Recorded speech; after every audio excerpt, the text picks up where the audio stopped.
I was born with a money curse. If I saved a single cent, I'd die. So to survive, I had to burn cash like crazy. I made my girlfriend Lily famous. I let her tattoo a union tattoo on my arm, but my buddy Jack said it was actually a life swap curse. When I caught her cheating with him, I wasn't angry. I was overjoyed. I'd been waiting for this day. You too want to take over my cursed fate? Don't blame me when I give this deadly fortune right back to you. I've always been a money magnet. Not that it did me any good. What I loved most was throwing money away. And as I threw it, I hooked a female streamer who became my total simp. I was generous with her. I poured cash into her career, boosting her from a tiny live stream room all the way to international runways. She got a little famous. The day she won a big award, she tattooed a union tattoo on my arm.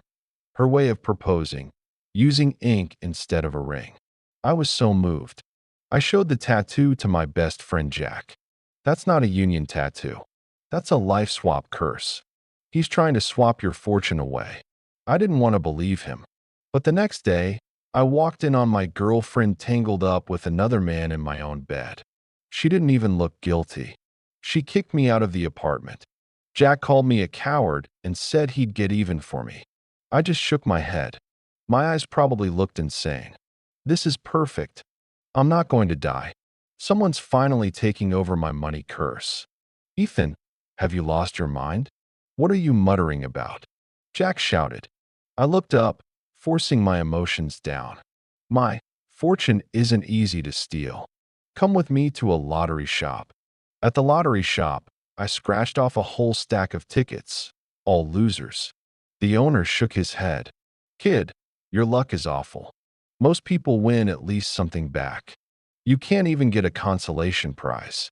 To me, his teasing sounded like angels singing. Jack panicked. Enough. Go get that stupid tattoo removed. Maybe there's still time. I grabbed my arm and backed away. No. No? Are you that love blind?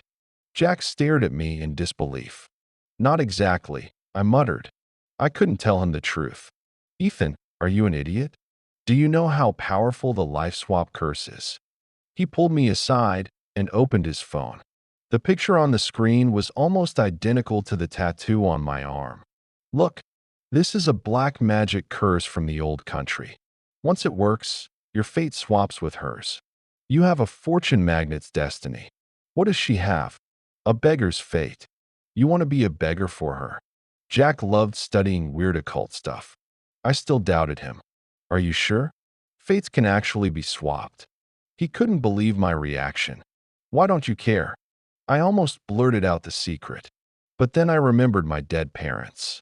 I didn't want to lose another friend. Forget it. Just drop it. Stay out of this. Why? You'd rather be broke for that cheating woman? Get the tattoo removed now. No. I said no. I clutched my arm and ran off. Why would I remove it? Better to be broke than dead. The truth is, I've always had insane money luck. Lottery jackpots, sure thing. Close my eyes and buy any investment. It doubles. Pick up a rock off the street. It's a gem. But with all that earning power, my bank account never went over 3 digits. Lily used to nag me about it. Baby, can't you save a little? We need to think about the future. I'd joke. Relax, the lottery store is my ATM. She'd roll her eyes. Right? I've never seen a bigger spendthrift. I'd laugh on the outside, but inside I was miserable. This wasn't a fortune. It was a deadly curse. When my mom was pregnant with me, a wandering mystic told her, "Your kid is coming in with a golden bowl. He'll never want for money. But the bowl has a hole in the bottom. He can't save a cent. If he does, it'll kill him." My parents didn't believe it at first. The day I was born, the hospital waived all fees. My dad's work gave him an apartment out of nowhere. On the way home, he won a car. Even my grandparents' old house got marked for demolition with a huge payout. My grandparents didn't believe the warning. They kept the demolition money. Within 3 months, they were both dead. That money almost killed my parents too. After that, my family lived by one rule: spend, give, throw away. When I was 10, I wanted to buy my mom a gold necklace. I secretly saved $10,000. The day I had enough, my dad had a fatal accident at work. My mom cried and forced the truth out of me. Then she finally told me the secret. I was born with a money curse. I could never save, and I could never tell anyone about it. I asked if there was a way out. She just shook her head. No cure. Worse, every 12 years, on your zodiac birthday, you'll get a huge windfall. If you don't get rid of it immediately, you'll die. She died on my 12th birthday. A friend had given me a lottery ticket. I won $1 million. I couldn't spend it fast enough. And then she was gone. I carried that secret alone to age 23, with a scar on my face from the curse's backlash. Meeting Lily was an accident. I tipped her a few bucks in her live stream. She insisted on adding me on social media. One thing led to another. She became my girlfriend. I didn't date her because I loved her. I needed someone to help me burn money. And she was perfect. Pretty, long legs, and most importantly, she knew how to spend. My 24th birthday, the cursed year, was coming. Money in my account multiplied like rabbits. The curse wouldn't let me buy assets, property, not even jewelry. I had to rent a 5-star hotel suite year-round and sign a weird deal with a luxury consignment shop. Pay them 8 figures a year for the right to borrow bags and jewelry. Same with cars. But now things changed. Stocks I bought randomly, all in the red. Walking down the street, I didn't find money. I almost got hit by a car. Job applications, no replies. God, this felt amazing. I almost wanted to thank Lily. Still, to be safe, I decided to check if she was suffering any backlash and maybe give her a friendly warning to spend her money. I went back to the hotel. The staff knew me and said hello. Ms. Lily is by the pool.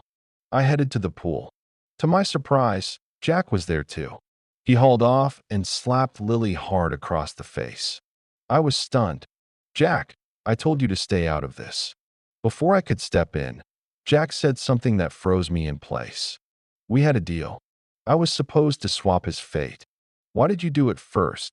I stood there, frozen. Lily wrapped her arms around Jack's neck and kissed his cheek. Baby, does it matter who gets rich? We'll share. Jack pretended to push her away, but his eyes were glued to her chest. I waited 7 years. You have no idea how much I hate him. Every time he casually threw me a few thousand, that smug look, I wanted to tear his face off. I felt cold all over. My eyes locked onto Jack's wrist. He wore a wooden bracelet with patterns identical to the Union tattoo. No, the life swap curse on my arm. So that was it. He was the one who pushed me to watch Lily's stream. He was the one who urged me to accept her confession. And later, he was the one who recognized the curse. I'd been a complete fool, played by both of them. Mr. Ethan? The manager's voice came from behind me. The two by the pool spun around. Our eyes met. Ethan. Lily didn't look guilty at all. She pulled Jack closer and sneered. What? Can't handle seeing us together? Are you stalking me? I walked toward them, my chest tight. So you two conspired against me. I paid hundreds of thousands for your parents' medical bills.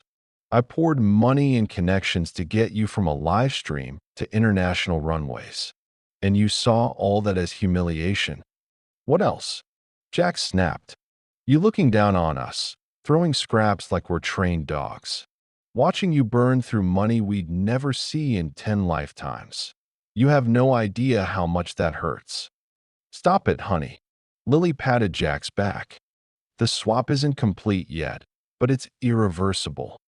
She looked down at me coldly. Now you get to watch your luck drain away, drip by drip, until you're nothing but a broke loser. Just then, Lily's phone rang. She tried to ignore it, then glanced at the caller ID. Her face changed. She answered quickly. Hello, Mr. Lee. Yes, go ahead. Mr. Lee, I knew him. He'd been a judge at that international runway show. I'd made the introduction. She hunched over the phone, nodding and bowing, sneaking glances at me. Sweat beaded on her forehead. Her voice dropped low. Of course, Mr. Lee. Ethan supports me completely. We're great. Signing is no problem. I'll bring him with me. She hung up, and her fawning expression vanished. She glared at me. I had an idea. Before coming to see Lily, Mr. Lee had contacted me first. The guy was shrewd. He knew about my luck and had leached off me before. This time I turned him down flat and told him clearly. Lily's future had nothing to do with me. But apparently, Lily's credentials weren't enough on their own. Jack, ever the smooth talker, put on a fake smile. Ethan, this contract is really important to Lily. You've helped her so much. Help her one last time. Sign it. Come with us. I burst out laughing. A moment ago they were cursing me. Now they were begging. Weren't you just saying how much you hate me? How my help was humiliation? What's wrong? The stolen luck isn't enough to impress Mr. Lee? Need me to prop you up again? Lily lost patience. Name your price. Come with me and sign. I don't want a cent. From now on, you and I are done. We're even. I turned and walked away. You don't take the easy way, you take the hard way. Lily lunged at me, grabbed my hair, and yanked my head back. At the same time, Jack pinned my arms from behind. Let go. What are you doing? I struggled. Lily whispered in my ear. If you won't go, your finger will go instead. A thumbprint is enough. Jack chuckled behind me. Sorry about this, Ethan. Before I could react, a blade flashed. Lily pulled a folding knife from her pocket. Help! Murder! I screamed. The hotel manager rushed over and pulled out his phone to call the police. Lily smiled sweetly. It's nothing. Just playing around with my boyfriend. The manager looked at me uncertainly. Mr. Ethan? Are you okay? I couldn't answer. The knife tip was pressed against my lower back. Jack lowered his voice. Say one word, and I'll stab you right now. They dragged me into a suite. The door slammed shut. Jack locked it. They threw me onto the couch. You're insane. Forcing a fate swap like this. Hurting me. It'll only speed up the backlash. I gasped. Backlash? Lily laughed. Still making up stories at a time like this? You think we're scared. You didn't swap a fortune magnate's fate. You swapped my money curse. I yelled it out. They froze. Then they burst out laughing. I stared at them and repeated, the money curse requires me to spend everything. I didn't buy you assets because I couldn't. And now that you've done evil things, the payback will come even faster. They nearly fell over laughing. Lily wiped her eyes. Fine. Tell me. I have $500,000 in my account right now. How long will I live? 5 days, I said flatly. If you don't spend it all in 5 days, you'll die. 5 days. That's too long. Before I understood what she meant, she grabbed my left hand. A searing pain shot through my left thumb. She had cut it off with the knife. She held up the bloody thumb, grinning, and pressed it onto a contract. There. Mr. Lee should accept that. Saved us the ink pad. You're so smart, honey, Jack cooed. I was shaking, drenched in cold sweat. Lily grabbed a wad of cash and slapped me in the face with it. Here's a tip. Enough to buy 10 of your fingers. You'll both be backlashed immediately, I gritted out. They laughed harder. Jack kicked me. So according to you, how long does Lily have left? 5 days. I shook my head. 50 hours. No way. I looked up, my face pale. 5 hours. Not just her. Both of you. The moment the words left my mouth. Slap. Lily slapped me across the face. She grabbed my collar and shoved her phone screen in my face. Ethan, enough with the sick mind games. Look, her eyes were wild. 500,000. Fixed deposit. 1-year term. I'm not touching a single cent. Let's see if your lying mouth can kill me. My cheek swelled. Blood still dripped from my missing thumb. I was a mess. Come on, Ching. Lily, look at him. Jack put on a fake sympathetic tone. Ethan, if you apologize now, maybe we'll feel sorry enough to give you some money for a doctor. Look how pathetic you are. I shook off his hand, picked up my severed thumb from the floor, and struggled to my feet. I've said what I needed to say. Can I go? Wait. Lily's voice stopped me cold. Her eyes scanned me with a dark grin. You say I won't live 5 hours? Perfect, you're coming with me. Before I could resist, they shoved me into the trunk of a car.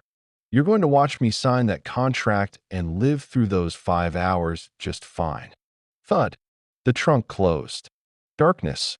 The engine started. Through the metal, I heard their excited chatter. Look, honey, that investment I just bought is already up. Ha ha. This is what fortune feels like. That guy in the trunk is insane. Pure jealousy. Exactly. 5 hours. Who's he trying to scare? After we sign, I'll have someone teach him a lesson. Time crawled in the dark. After what felt like forever, the car stopped. I heard Lily answer her phone. Hello? Mr. Lee? We're here. What? A meeting? Reschedule? No, Mr. Lee. Why am I not suitable? You need a reason, hello? The trunk flew open. Blinding light. I squinted. Lily's face was purple. Did you call Mr. Lee? I smiled through the pain. Look at my hands. How would I unlock a phone? She stared at my bound hands, speechless. Jack tried to soothe her. Lily, it might be a coincidence. I spoke up. That fixed deposit you just bought, it's gone up a lot, hasn't it? So what? Lily thought about the money in her account and relaxed a little. That increase isn't money. I looked her in the eye. It's debt, debt for your life. Lily, you don't have much time left. The moment I finished speaking, a massive truck barreled toward us, horn blaring. Crunch. In a blink, Lily and Jack, who'd been standing right in front of me, were flung through the air like rag dolls, landing 20 yards away. I was still in the trunk. We all ended up in the hospital. The doctor looked at my severed thumb and shook his head. You came too late. I can reattach it, but you might not be able to use it. I nodded. That's fine, as long as I can unlock my phone. By the time I was discharged, my thumb had healed perfectly. Even the doctor was amazed. The police investigation went on. The truck driver kept saying, they were arguing on the highway shoulder. I honked. They didn't hear me. They stepped backward into the lane. I couldn't stop. The evidence backed him up, but the initial ruling gave him partial fault.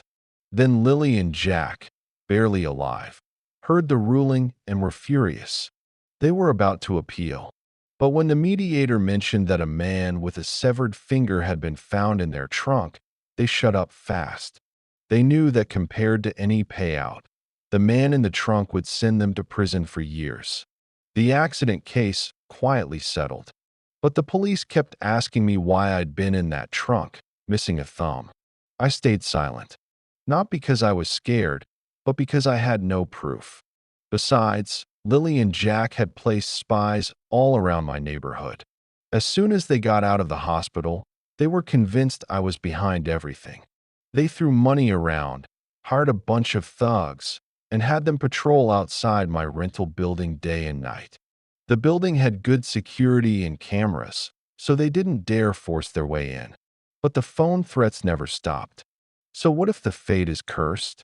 It's better than being broke my whole life. I'm rich now. Even if I get backlashed every day, I'm still 10,000 times better off than you. You broke loser. Lily screamed into the phone. It didn't sound like a threat, more like she was trying to convince herself. One evening, I carefully walked out of my building. Within a few steps, several large men in suits surrounded me. Ethan, you finally came out. Not answering calls, not replying to texts. Lily and Jack. Lily reached for me. In that same instant, sirens blared. A loudspeaker announced, everyone clear the area. We are pursuing an armed fugitive. Repeat, clear the area. What the hell? Everyone looked up. The police were chasing a murderer and had happened to pass by. I was surrounded by thugs. They hesitated, keep surrounding me or scatter. In the chaos, a dark figure burst from an alley. The fugitive's wild eyes swept over me and locked onto Lily behind the group. In a flash, he lunged at her. Jack got slashed too. He screamed. Then, thunk, a knife went into Lily's stomach. She shrieked. The thugs finally reacted, piling onto the fugitive. Total chaos. Lily lay in a pool of blood, writhing in pain. Jack clutched his wounded arm, stammering. Lily, Lily, someone call an ambulance, please. It was a back alley late at night. No one around. I stood up, dusted off my clothes, and walked over to her. I looked down at her, the way she'd looked down at me when she cut off my thumb. I forgot to tell you. Today is my 24th birthday. Jack's face went white. You told me, on your zodiac birthday, you'd die from a sudden fortune. But we've been spending everything, he nearly screamed. There's nothing left in our accounts. I know, I said calmly. That's why I mailed you a lottery ticket a few days ago. What lottery ticket? Lily hissed through the pain. Jack's face turned ashen. He fumbled in his bag and pulled out a crumpled lottery ticket. He saw the numbers. His soul left his body. Lily saw his expression and understood. Throw it away. You idiot, you'll kill me. I kindly whispered. Throwing it away won't help. You have to spend it. Lily broke down completely. She clawed at her arm. Remove it. Remove this goddamn thing. She tried to get up, ignoring the bleeding wound in her belly. You can't remove it, Jack said, grabbing her. She stared at him. What? I mean, he let go awkwardly. It's not a terminal illness. We can do what he used to do. Spend it all. Spend it all? You try living like that. She shoved him away and limped off. I watched them argue as they disappeared. They really thought removing the tattoo would end it. Lily didn't make it to the tattoo parlor. She collapsed from blood loss and was rushed back to the hospital. The knife wound in her belly hadn't healed, but the money curse's backlash was already crawling all over her body. Her once beautiful skin turned into weeping sores. She lay in the hospital bed groaning. Jack, I'm in so much pain. Find a way. Please. Jack mechanically spooned soup into her mouth. I'm trying, Lily. Don't worry. We have money now. We can hire any doctor. Just hold on. The word money triggered her again. She knocked the bowl away. Money? What good is money? One night, Lily woke up in agony. Through the darkness, she saw Jack sitting with his back to her, his phone screen glowing. The numbers on that screen were terrifyingly high. She heard him mutter, "Good thing she was the one who got the tattoo, not me. No way I'm letting her remove it. She won't last much longer anyway. I'd better rake in as much as I can." Lily went ice cold, but she could barely get out of bed. Every move was watched by Jack. She was a prisoner. The next day, Jack was cleaning her wounds and said, "Oh dear, Lily, your wound is getting worse. You definitely haven't spent enough money." He leaned close. "How about you give me your bank card PIN? I'll handle everything for you." Fear flashed in Lily's eyes. But she was helpless. She agreed, on one condition.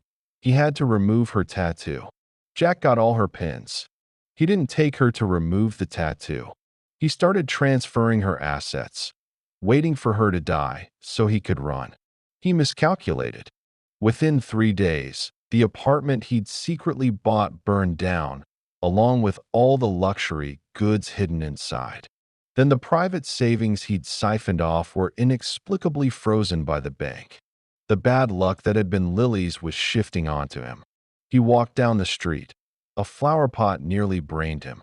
He drove onto the highway. The brakes failed, and he almost flew off an overpass. At night, he had nightmares, drowning in gold coins, each one stamped with Lily's face. Why me? The fate isn't on me. The money isn't even mine. He woke up screaming, on the verge of collapse. About a week later, someone knocked on my door. It was Jack. His face was gray, his cheeks hollow, looking worse than Lily. Ethan, tell me the truth. He grabbed my arm. Why am I getting backlash too? The fate is on Lily. Why is the curse coming after me? I pulled my arm away coldly. The reason I kept the money curse a secret is that anyone who knows about it gets dragged in. His face froze. Then he begged. But I'm already dragged in, Ethan. You must know a way out. You've survived this long. Help me. I know I was wrong.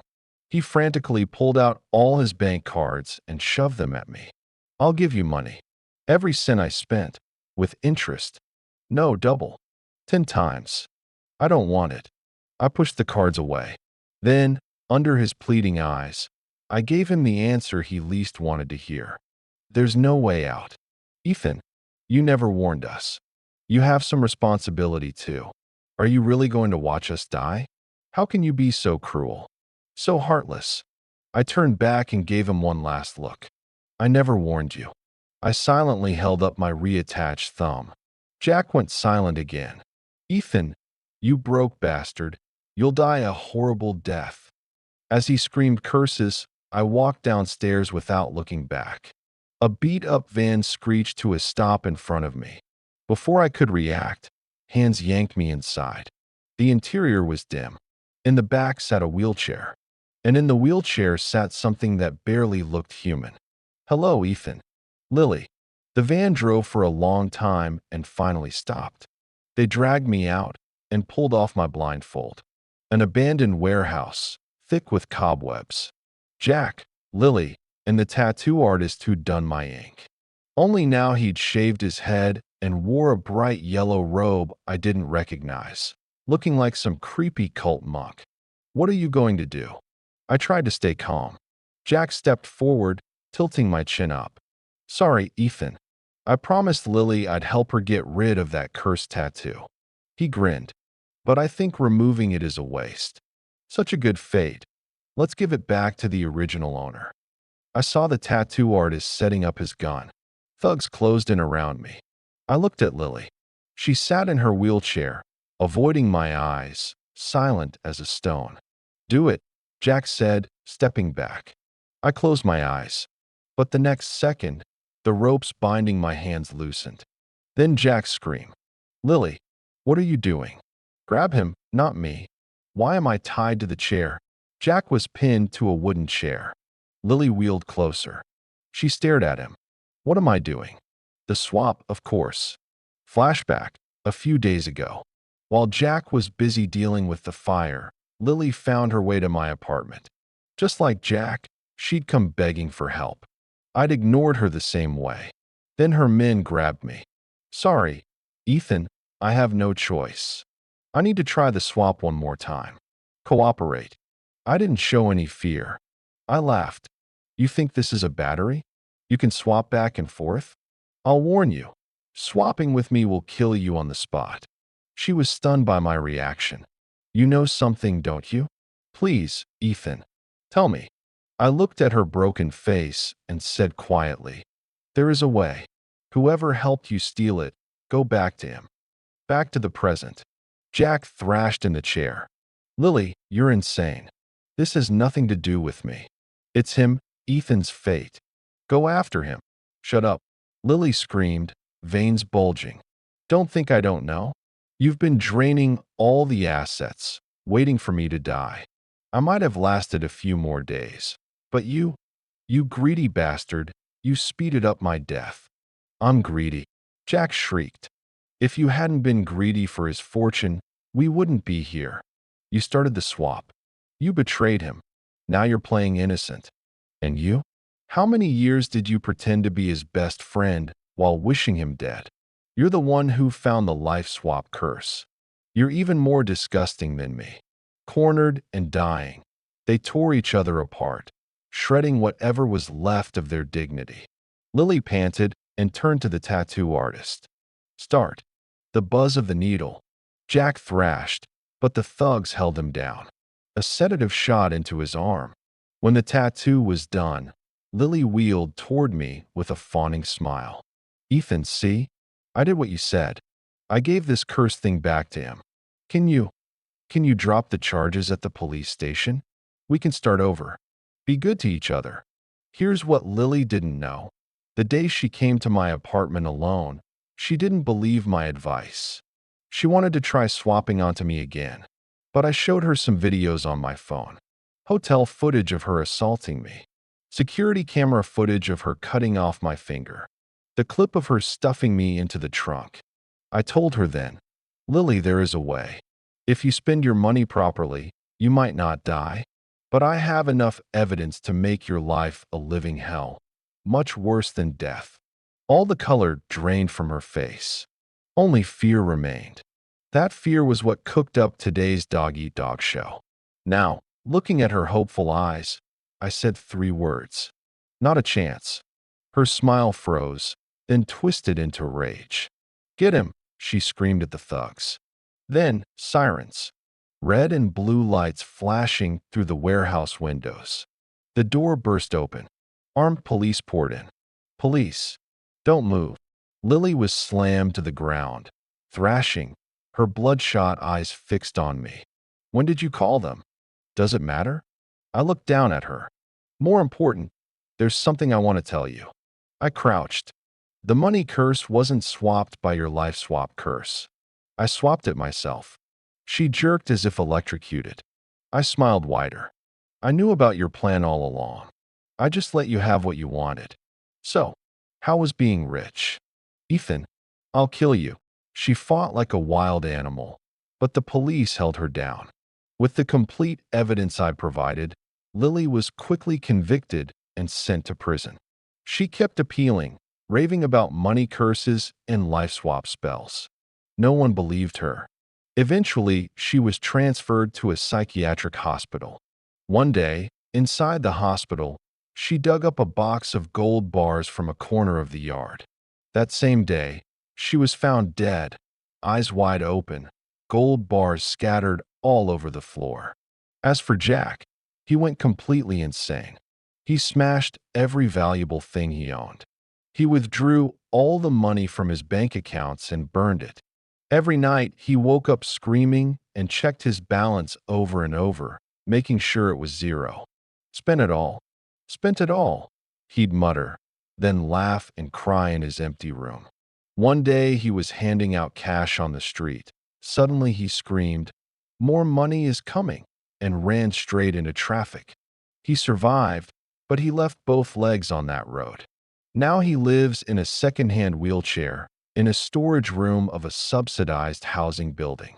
Every day he tears the place apart, terrified that a forgotten dollar is hiding in some corner.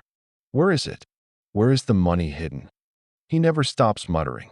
He's nothing but bones. And me? I'm finally free. I've known since I was a child that the money curse can be transferred. Anyone who learns the secret becomes cursed themselves. My grandparents tried to take it from me. They died. My father tried, he died. Finally, my mother. The condition for a transfer is that the receiver must do it willingly. I planned to bear the pain alone and die rich at 24. Then I met Jack and Lily. The very first day Lily became my girlfriend, they were already plotting in my apartment. I heard every word. All I had to do was go along. Remember that time the 3 of us played truth or dare? They both said they wanted my god of wealth fate. I asked them, even if it's not a blessing, even if it's a curse, you still want it? They looked me in the eye. Yes. Okay then, I said. You got it.